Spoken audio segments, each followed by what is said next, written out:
Good morning, students. How are you? Wish you fine.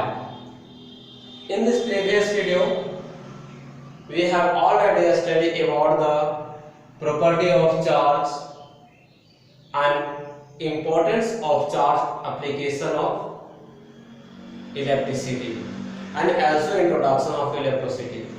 Okay. So, if you not seen that video, then you can see on the same link. Okay. So in this video we will study about some important factor of electricity. Okay, which is current, resistance, conductance, resistivity and conductivity. So let's without wasting time discuss one by one. So in the first, what is current? So how we can define current? The amount of flow of charge per unit time through a conductor is called current. अगर कोई conductor है उसके through कोई different point पे, अगर मान लेते हैं कि कोई डिफरेंट ए बी कंडक्टर है, उसमें से हम लोग मान लेते हैं कि बी जो है कंडक्टर का इंड छोर है, अगर हमारा चार्ज इस ओर से फ्लो कर रहा है, लेफ्ट टू राइट अगर फ्लो कर रहा है, ओके, तो इस पॉइंट पे अगर हम ये मेजर करना चाहते हैं कि एक सेकेंड में लेफ्ट से राइट कितने चार्ज आते हैं, तो वो क्या होंगे हमारे magnitude of current. That means अगर हम दूसरे वर्ड में समझे कि मान लेते हैं कि ये पाइप है, इस पाइप के थ्रू वाटर फ्लो कर रहा है, फिर अगर हम लोग क्या करते हैं कि यहाँ पे एक टैप लगा दिए और एक पॉइंट पी से क्या वाटर कैलकुलेट कर रहा है, तो देखिए इसका एरिया तो डिफिनिट होगा। तो अगर हम लोग लेट सपोज दैट मान लेते हैं कि एक सेकंड में कुछ तो पानी गिरेगा, लेट सपोज दैट 1 लीटर, मान लेते हैं कि एक सेकंड में 1 लीटर पानी गिर रहा है।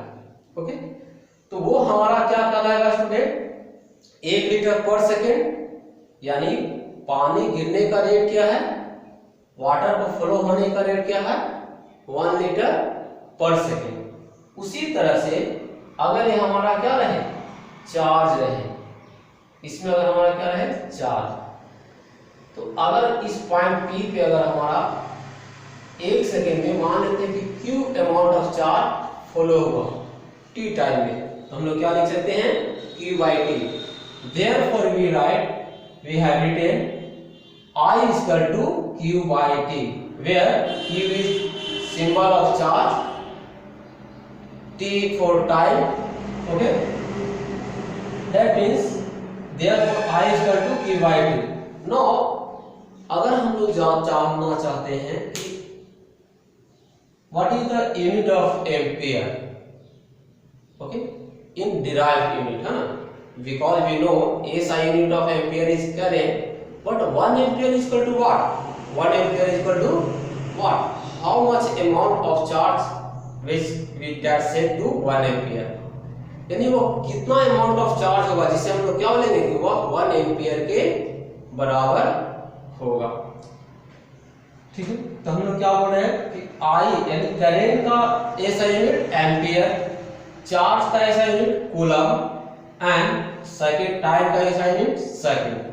Therefore we have written A is equal to C by S, okay, where since C stands for coulomb, okay, and A stands for second, coulomb per second।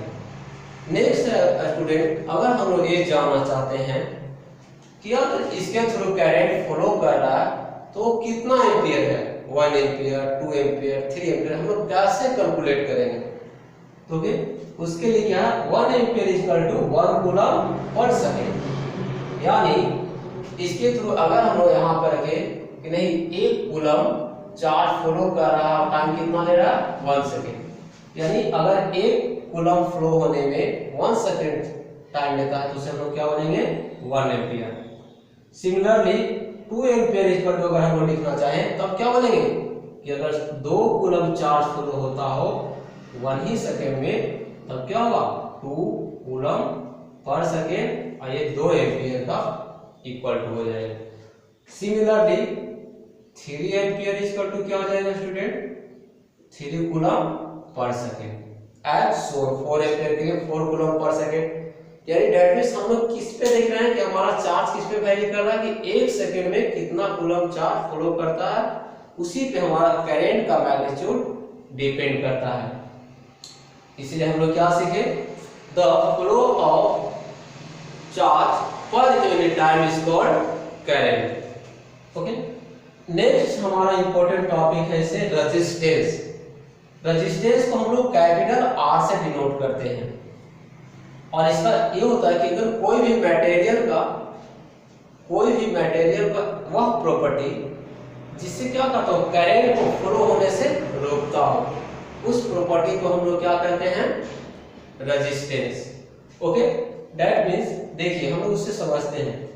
Initially क्या होता है कि अगर हमारा A और B कंडक्टर है तो आप इसमें देख रहे होंगे कि बहुत सारे चार्जेस ऐसे हैं जिसका डायरेक्शन अलग अलग दिशाओं में है। यानी इनिशियली सभी चार्जेस रैंडम डायरेक्शन में वो मूव करते रहते हैं, बिकॉज हम लोग जानते हैं कि जितने भी कंडक्टर होते हैं उसमें फ्री इलेक्ट्रॉन होते हैं और वही फ्री इलेक्ट्रॉन करंट को कंडक्ट करते हैं। इसीलिए वो free electron initially random direction में मूव करते रहते हैं, कोई इधर, कोई दिस वे, कोई दिस वे, कोई दैट वे, है ना। That means no all are moving in same direction, यानी सभी एक डायरेक्शन में मूव नहीं करते रहते हैं। अब देखिए कि अगर हम लोग ने बैटरी के थ्रू पोटेंशियल भी अप्लाई किया तो भी क्या करता है फोर्स अप्लाई करता है, भी क्या करता है फोर्स अप्लाई करता है। तो अगर भी का डायरेक्शन देखिए इस डायरेक्शन में है, ओके, लेफ्ट टू राइट, तो हम लोग देख रहे हैं दैट मींस हम लोग कर सकते हैं अगर नॉर्थ है ना वेस्ट टू ईस्ट, अगर इस डायरेक्शन में हमारा फोर्स जा रहा है तो देखिए कुछ चार्ज जो है क्या उसका अपोजिट डायरेक्शन में आ रहा है। तो अगर हम फोर्स इधर लगा रहे हैं इस डायरेक्शन में, हमारा अपोजिट कोई अगर फोर्स लग रहा है तो क्या हमको कोई रोक रहा है। तो वही फिनोमेना किसमें होता है कंडक्टर में, जब पोटेंशियल आगे की ओर फोर्स लगाता है तो चार्ज जो होते हैं उसके पीछे की ओर फोर्स लगाते हैं और यानी डेट मींस उसको फ्लो होने से रोकते हैं। इसीलिए हम लोग इस फिनोमेना को क्या कहते हैं the property of material due to which current is opposite या current is resist in a conductor is called resistance. Therefore, property of material that resist the flow of current, यानी मटेरियल का वह property जो current को flow होने से रोकता हो, उस प्रॉपर्टी को हम लोग क्या कहते हैं रेजिस्टेंस कहते हैं। रेजिस्टेंस को हम लोग R से डिनोट करते हैं। ओके, और अब बोलता है कि जो रेजिस्टेंस है तो अगर कोई भी मटेरियल का रेजिस्टेंस है तो कौन कौन सी फिनोमेना पे वो डिपेंड करेगा, यानी कौन कौन सा फैक्टर है जिससे रेजिस्टेंस डिपेंड करेगा, दैट मींस इंक्रीज करेगा या डिक्रीज करेगा। तो let us study there are different phenomena of conductor that on which resistance depend. Okay, first resistance is directly proportional to length, यानी अगर कोई कंडक्टर है उसका लंबाई अगर n है, ओके, फिर इसको अगर क्या दुगना कर दिया जाए, n है तो इसका रेजिस्टेंस क्या है R है, फिर अगर इसको क्या हम लोग 2 टाइम्स कर देते हैं अगर, तो हम लोग लेंथ इसका 2l कर दिए तो इसका रेजिस्टेंस कितना हो जाएगा 2R हो जाएगा, है ना। ओके, दैट मींस हम लोग क्या देखें कि resistance is directly proportional to L। अगर लेंथ अगर L है और उस समय रेजिस्टेंस R है, ओके, फिर हमने क्या किया लेंथ को दुगना कर दिए, 2 टाइम्स इंक्रीज कर दिए, तो हम लोग क्या देखेंगे कि रेजिस्टेंस भी हमारा 2 टाइम्स इंक्रीज कर जाएगा। That means if L get double then resistance also get double, hence we say R is directly proportional to length. Okay, next B, second point, R is inversely proportional to area of cross section. अगर मान लेते हैं कि एक area है जिसका भी A है, ठीक है, एक लेंथ है जिसका एरिया भी A है। अब हम लोग क्या किए, एरिया दुगना कर दें। क्या कर दें हम लोग, एरिया को हम लोग दुगना कर दें, यानी अगर कुछ इस तरह से कर दें हम लोग, ठीक है। तो देखिए अगर हम लोग एरिया को दुगना कर देंगे तो हमारा क्या देखेंगे, रेजिस्टेंस जो है वो हाफ हो जाएगा, A इक्वल टू 2A। जब A इक्वल टू 2A होगा तो हमारा रेजिस्टेंस क्या होगा, यानी पहले का यानी R/2 होगा, यानी पहले का जो भी रेजिस्टेंस है उससे क्या होगा, आधा हो जाएगा। यानी अगर ये दुगना रेजिस्टेंस दुगना कर देंगे, सॉरी एरिया अगर हम लोग डबल कर देंगे तो रेजिस्टेंस क्या हो जाएगा, हमारा हाफ हो जाएगा, ठीक है।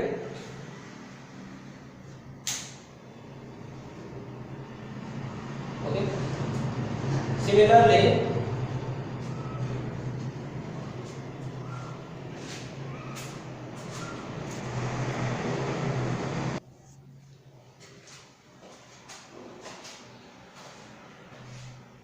ओके स्टूडेंट्स, तो हम लोग ने क्या देखा कि अगर हम लोग कोई कंडक्टर का एरिया अगर दोगुना कर देते हैं तो हम लोग को रेजिस्टेंस क्या हो जाएगा, पहले के रेजिस्टेंस से हाफ हो जाएगा। ओके, दैट मींस डिक्रीज कर जाएगा। ओके,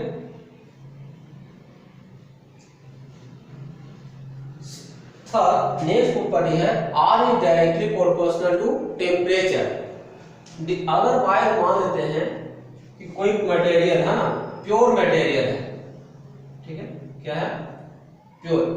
अगर कोई प्योर मटेरियल है तो डिफरेंट टेम्परेचर पे उसका रेजिस्टेंस क्या होगा, डिफरेंट होगा।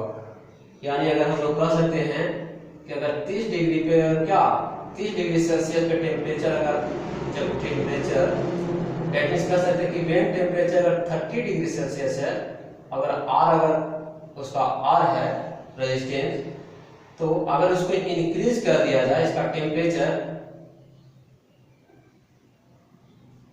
है ना, अगर हम लोग टेम्परेचर को क्या 60 डिग्री कर दें तो हमारा R क्या हो जाएगा, 2R हो जाएगा, यानी R हमारा दुगना हो जाएगा। यानी जैसे जैसे टेम्परेचर इंक्रीज करेंगे तो रेजिस्टेंस का, कंडक्टर का रेजिस्टेंस क्या होंगे, इंक्रीज होंगे।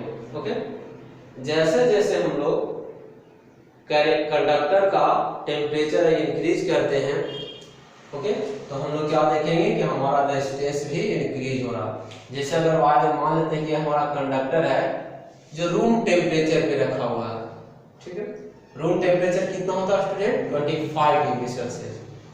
फिर हम लोग बोले कि नहीं, अब इसको ऐसा इन्वायरमेंट दे कि अब 25 नहीं 50 डिग्री सेल्सियस पे हो, है ना, धीरे धीरे इंक्रीज कर रहा है।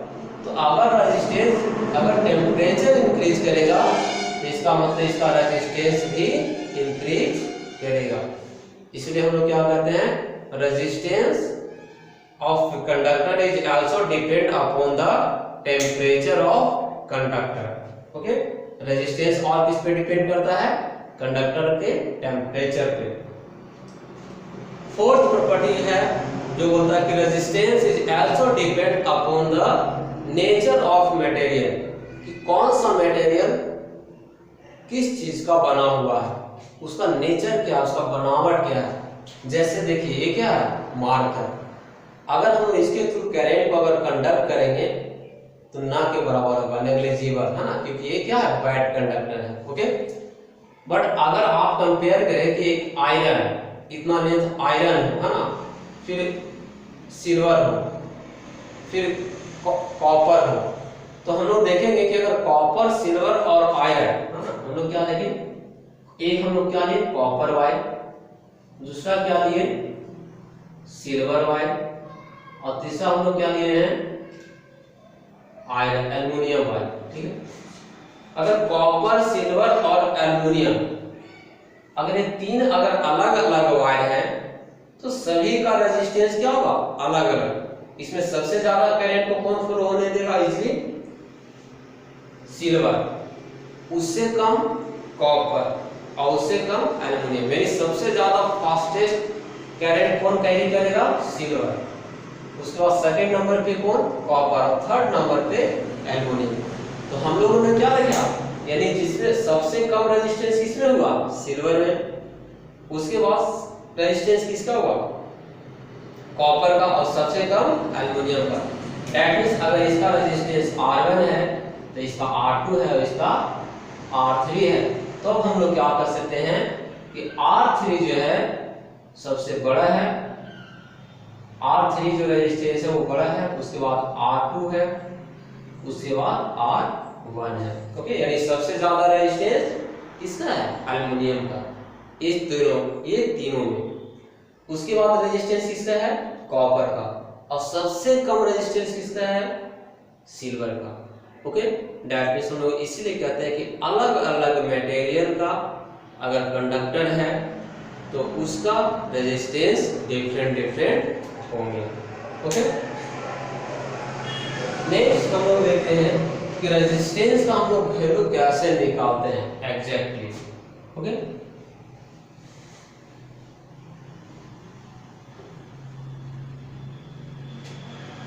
तो हम लोगों ने जस्ट देखा कि R is directly proportional to N and inversely proportional to 1/N। अगर इस दोनों को हम लोग कंबाइन करते हैं तो हमारा क्या मिलता है, R is equal to rho into L/A। Okay, अब R का यूनिट क्या होता है स्टूडेंट्स, ओम। R का यूनिट क्या होता है, ओम। ठीक है, that means SI unit is ohm. Okay, अब हम लोग नेक्स्ट अगर इसी फॉर्मूला को हम लोग इंटरचेंज करते हैं, where rho is proportionality constant, है ना, तो इसे हम लोग क्या बोलते हैं, रो, और ये क्या कहलाता है, रेजिस्टिविटी ऑफ मटेरियल।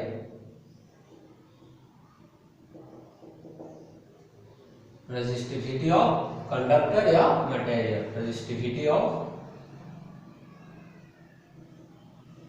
कंडक्टर। तो रेजिस्टिविटी भी डिफरेंट मटेरियल का डिफरेंट होते हैं। तो लोग सबसे पहले रेजिस्टिविटी का वैल्यू निकालेंगे, किस तरह से इंटरचेंज करेंगे, क्या हो जाएंगे, RA/M। ओके, अब हम लोग इसका यूनिट निकालना चाहते हैं कि इसका यूनिट क्या होता है, यूनिट, है ना, इट्स यूनिट। तो इसका यूनिट हम लोगों को क्या हो जाएगा, हम लोग क्या करेंगे कि हम लोग जो नॉन वैल्यू है, रो इज इक्वल टू हम लोग को पता R का ओम, एरिया का unit metre square, next L का unit metre. Okay, that means क्या हो गए, ओम मीटर। इससे हम लोग क्या पढ़ेंगे, ohm metre. Ohm metre is the unit of resistivity. और रेजिस्टिविटी क्या होता है, कोई भी अगर कंडक्टर का, कोई भी मटेरियल का अगर उसका लेंथ हम लोग लेते हैं, लेट सपोज दैट कि हम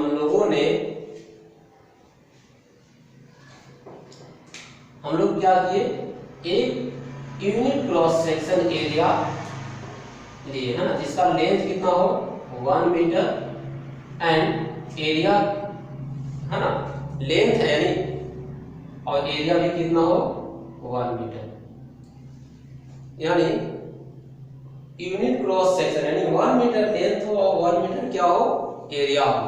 तो इसमें जो भी इसका रेजिस्टेंस होगा, कुछ तो रेजिस्टेंस होगा, तो वही रेजिस्टेंस को हम लोग क्या बोलेंगे, रेजिस्टिविटी होगा। ओके, तो हम लोग जानते हैं कि डिफरेंट मटेरियल का रेजिस्टेंस अगर अलग होगा तो उसी तरह से क्या डिफरेंट मटेरियल का रेजिस्टिविटी भी डिफरेंट होंगे। ओके, दैट मींस हम लोग क्या कर सकते हैं कि resistivity is defined as the resistance of material whose length is 1 unit and area of cross section is also 1 unit. That means the amount of resistance, the magnitude of resistance of a conductor having 1 unit length and 1 unit cross section area is called their resistivity. Okay, resistivity is different for different material. Okay, it is very low in good conductor, very high for bad conductor, and medium for semiconductor. Okay, next we will study about conductance. Okay, conductance को हम लोग student G से denote करते हैं. Okay, conductance को हम लोग G से डिनोट करते हैं.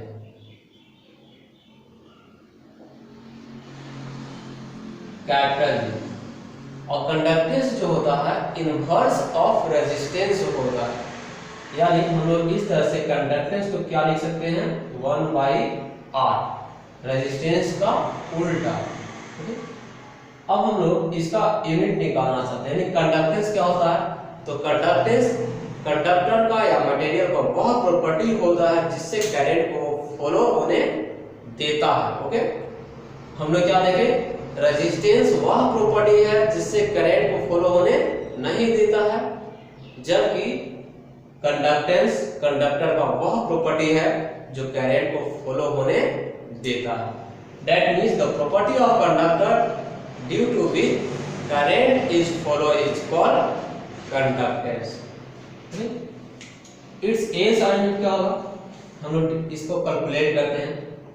ओके, 1 R का यूनिट हम लोग जानते हैं क्या होता है ओम.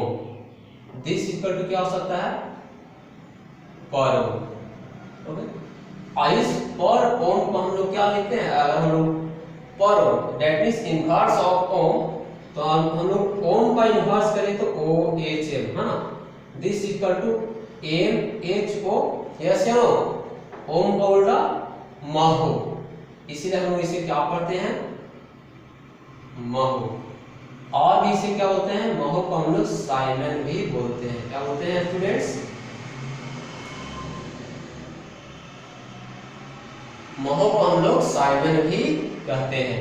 दैट मींस कंडक्टेंस का हम लोग को क्या यूनिट हो गया पर ओम, या महो पढ़ सकते हैं, साइमन भी इसे कहते हैं. ओके, तो एक इसके थे कंडक्टेंस का. उसी तरह से एक होता है कंडक्टिविटी. ओके,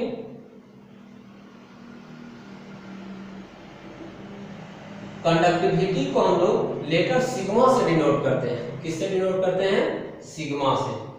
ओके, और ये जो कंडक्टिविटी होता है वो बोलता है कि इनवर्स ऑफ रेजिस्टिविटी, ये रेजिस्टिविटी का उल्टा होता है. दैट मींस अगर हम लोग क्या देखें कि एक यूनिट अगर यूनिट एरिया क्रॉस सेक्शन अगर लेंथ है तो ये कितना अमाउंट ऑफ करंट को फॉलो होने देगा, वही इसका क्या कहलाएगा कंडक्टिविटी. यानी अगर लेंथ कितना 1 मीटर, इसका एरिया भी अगर 1 मीटर स्क्वायर है. Okay, that means unit cross section area क्या है 1 मीटर है, तो ये कितना करंट को फॉलो होने देता है. How much amount of current is flow through it conductor is called its conductivity. That means conductivity of a material, different material is also different. That means हम लोग क्या सकते हैं कि ये तीनों एग्जांपल को अगर हम फिर से एक बार देखें तो वहां हम लोग देखे थे कि सबसे ज्यादा रेजिस्टेंस किसका है एल्युमिनियम का, यानी सबसे ज्यादा रेजिस्टिविटी इसका, उसके बाद ए और उसके बाद ए, यानी सबसे कम रेजिस्टिविटी वहां का. हम लोग दूसरे वर्ड में कह सकते हैं सबसे ज्यादा करंट को कौन कंडक्ट कर रहा है सिल्वर, उसके बाद कौन कर रहा है कॉपर, और सबसे कम इस तीनों में कौन करंट को कंडक्ट कर रहा है एल्युमिनियम. ओके, तो दैट मींस हम लोग कह सकते हैं कि सबसे ज्यादा कंडक्टिविटी किसका ज्यादा हुआ सिल्वर का, उसके बाद कॉपर का, और उसके बाद एल्युमिनियम का. दैट मींस अगर हम लोग कहें कि ये सिग्मा 1 है, ये सिग्मा 3 है, और ये सिग्मा 2 है, तो डेट मींस हम लोग क्या कर सकते हैं, सिग्मा 1 ग्रेटर, उसके बाद sigma 2 and sigma 3। That means सबसे ज्यादा कंडक्टिविटी किसका है, सिल्वर में,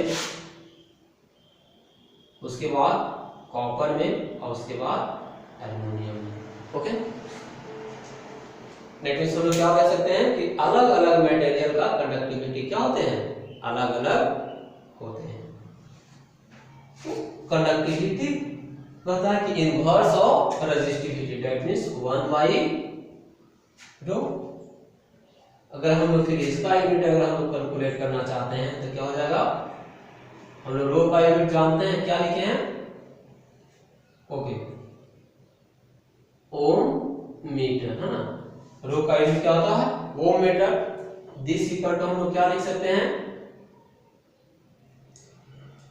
पर ओम पर मीटर लिख सकते हैं। यस यस,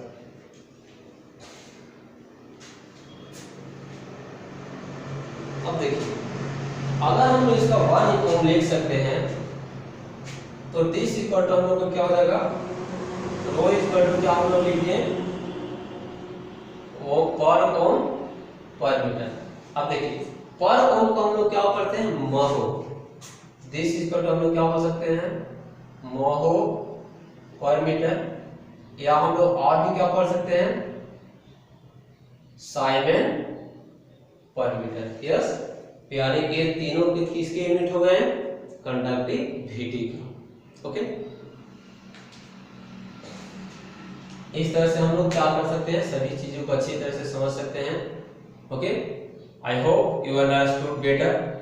आशा करता हूं कि मेरा मेहनत अच्छा जाए, और कब अच्छा होगा, जब आप लोग समझ जाएंगे। तो इसीलिए इसे 1-2 बार ध्यान से देखें, समझने की कोशिश करें, क्योंकि कभी कभी ऐसे होते हैं कि आप एक बार में समझ नहीं पाते हैं, इसलिए आप इसे ध्यान से देखें और समझने की कोशिश करें। उसके बाद भी अगर इसमें से कोई प्रॉब्लम हो, आपको नहीं समझ में आ रहा हो, तो उसे हमें बताने की जरूर कोशिश करें। ओके, मैसेज करें ताकि हम उसे फिर से इम्प्रूव कर सकें। Okay, have a nice day.